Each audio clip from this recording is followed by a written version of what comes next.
Hi guys, good morning sa Pinas. Ito, bawi na kami galing sa trabaho. 7:54 ng gabi.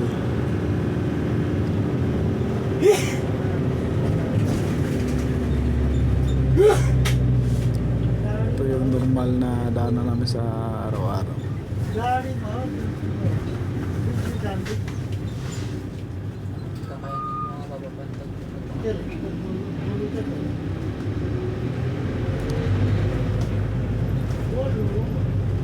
Kaso hindi kami muna diretso sa bahay kasi dadaanan namin yung isang branch. Mauna kasi kapalagi yung branch namin, tapos dadaan sa isang branch bago umuwi ng bahay. Pasensya na, medyo blurred yung kuha ng camera kasi may ano sa labas, may kakaunting sunstorm kasi tag-init na, kaya nag-iiba na yung panahon.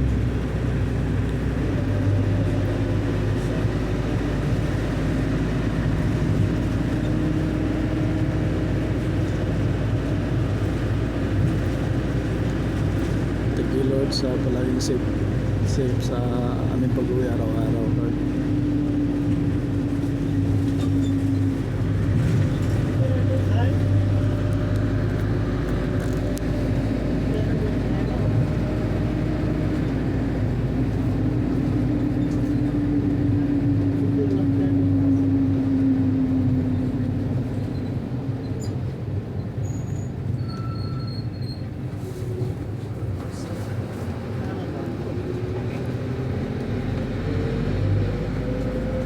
Dito banda wala kasing ilaw dito sa may daanan, kaya medyo madilim.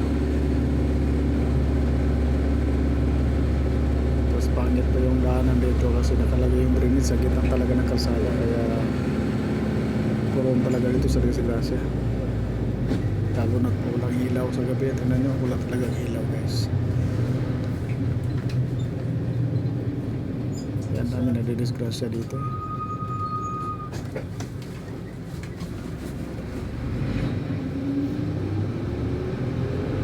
Sobrang taba kasi ng utang ng engineer dito eh.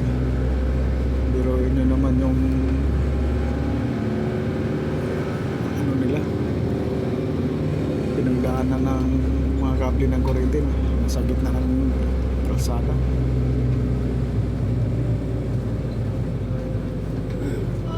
Ito na lang yung part na may ano na, may ilaw sa gitna. Yung party na yun wala talagang ilaw, kaya namin na rin disgrasya na.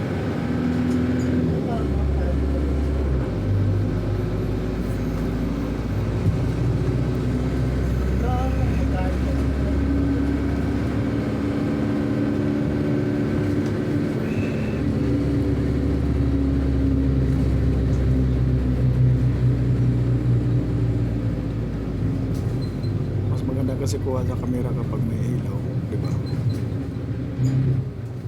Kaso umaalog-alog yung kamay ko, kaya umaalog din yung picture, yung camera.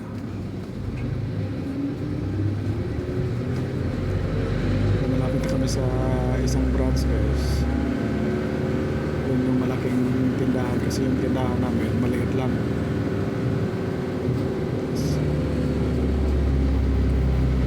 Tindahan talaga siya. Pagkatapos kami kunin sa main branch, talagang iikot dito yung bus kasi isang hatiran lang eh. Hindi pwede yung balikan, isang hatiran lang kami rito. Ito na pala yan pala yung malaking branch guys. Yan, mall yan dito sa Akapji. Paikot na rin yung bus.